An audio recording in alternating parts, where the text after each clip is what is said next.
কোন কর্মীর বাড়ির সামনে দিয়ে হাঁটি যায়। জামাত ইসলামী এই দেশে নতুন ভুইভোর নয়, এদেশের কচুরি পানা নয়। পৌনে 1 শতাব্দী ধরে জামাত ইসলামী এদেশে কাজ করছে। বোমা মারার রাজনীতি জামাত ইসলামী করে না।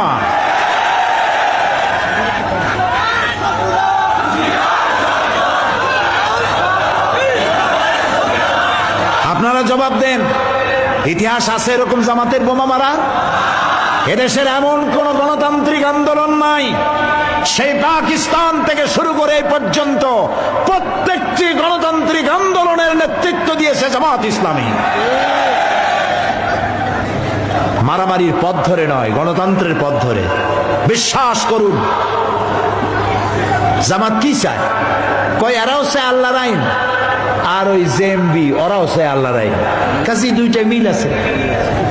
তো ওর আল্লাহর আইন আর আমার আল্লাহর আইন এক হইল কেমনে? আমার আল্লাহর আইন বলা আর ওর আল্লাহর আইন বলা, এটা এক আপনারা বানাইলেন কেমনে? আমরা তো বোমা মারি নেই, আমরা তো মানুষ মারি নেই আল্লাহর আইন প্রতিষ্ঠার জন্য। জামাত ইসলামের অসংখ্য সাহিত্য ভান্ডার ছড়িয়ে দেওয়া আছে সর্বত্র। একটা বই দেখে প্রমাণ করুন যে এই বইয়ের এই লেখার কারণে যুবকেরা উত্তেজিত হয়ে আল্লাহর আইন প্রতিষ্ঠার জন্য জজ মারা শুরু করেছে। বলেন বলেন। জামাত ইসলামী গণতান্ত্রিক পদ্ধতিতে আল্লাহর আইন প্রতিষ্ঠা করবে। সেটা কি? ওটা হচ্ছে মদিনায় রাসূলুল্লাহ যে কায়দায় রাষ্ট্র প্রতিষ্ঠা করেছিলেন, চুরি নাই, ডাকাতি নাই, জেনা নাই, হত্যা নাই, ধর্ষণ নাই, মানুষ দরজা খুলে ঘুমাবার সুযোগ পায়। রসুলের আদলে, রসুলের অনুকরণে মদিনার রাষ্ট্রের মতো একটি রাষ্ট্র বাংলাদেশে প্রতিষ্ঠার স্বপ্ন দেখে জামাত ইসলামী।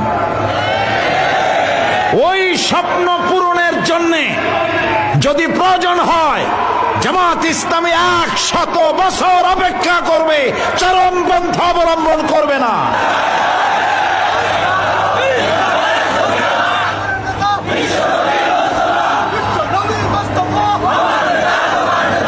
মূল বক্তব্য হলো এদেশ থেকে ইসলামকে নির্মূল করার জন্য, ইসলামকে বিদায় করার জন্য, দাড়ি টুপিওয়ালাদেরকে বদনাম করার জন্য উঠে পড়ে লেগেছে। এদেশের আলেমদের সাথে, ইসলামী আন্দোলনের সাথে এই জঙ্গিবাদের, সন্ত্রাসের কোনো সম্পর্ক নাই, এটা প্রমাণিত।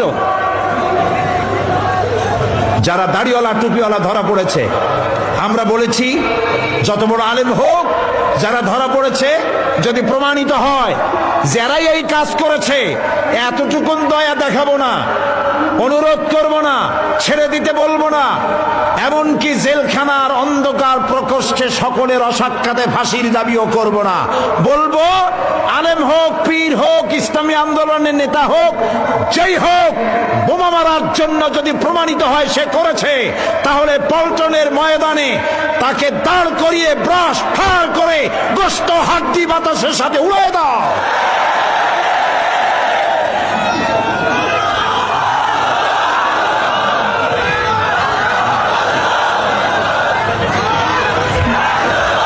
প্রিয় ভাই সব, আপনাদের এখন কাজ হলো, যারা ওলামা এসছেন সমস্ত আলেমদের খেদমতে আমাদের আরজ, আমার আরজ, যারা মসজিদের ইমাম, মসজিদের প্রত্যেকটি খুতবায় সন্ত্রাস এবং জঙ্গিবাদের বিরুদ্ধে বক্তব্য রাখবেন। কোরআন এবং হাদিস দিয়ে বুঝাবেন জঙ্গিবাদ আর সন্ত্রাসের স্থান ইসলামে নাই। প্রত্যেক খুতবায় বলতে হবে, প্রত্যেক মসজিদ ভিত্তিক সন্ত্রাস নির্মূল কমিটি বানাতে হবে, সন্ত্রাস প্রতিরোধ কমিটি, এলাকা ভিত্তিক কমিটি বানান। প্রত্যেক মাদ্রাসা, প্রত্যেক স্কুল, কলেজ, শিক্ষা প্রতিষ্ঠানগুলো ছাত্র ভর্তির সময় শর্ত করবেন, ছাত্র যেখান থেকে এসছে তার এলাকার চেয়ারম্যান এবং এমপির চারিত্রিক সার্টিফিকেট দেখাতে হবে। কোন শিক্ষা প্রতিষ্ঠানে, কোন হোস্টেলে, কোন আত্মীয় স্বজন, দুলাভাই, মামাতো ভাই, খালাতো ভাই, বন্ধু রাত যাপনের কোনো সুযোগ দেওয়া হবে না। যারা বাড়িওয়ালা, আপনাদের বাড়িতে কাকে ভাড়াটিয়া রেখেছেন তাকে দেখতে হবে, তার ছেলেকে দেখতে হবে। তার মেয়েকে, তার ছেলে মেয়ে সম্পর্কে জানতে হবে। ওয়াকিবহাল না হয়ে কাজের মেয়ে, কাজের বুয়া, কাজের ছেলেও রাখবেন না। সতর্ক হতে হবে, 100% সতর্ক হতে হবে। প্রিয় ভাই সব, আর একটি কথা, এবার বসেন, মোনাজাত করব আপনাদের নিয়ে। দাঁড়ানো ভাই সব বসেন। লন্ডনে যখন বোমা পড়লো, সেই বোমার আসামিরা 24 ঘন্টার মধ্যে সব ধরা পড়লো। কারণ তাদের প্রত্যেকটি bus station, rail station, shopping mall, সর্বত্র সিসিটিভি আছে। সিসিটিভির মাধ্যমে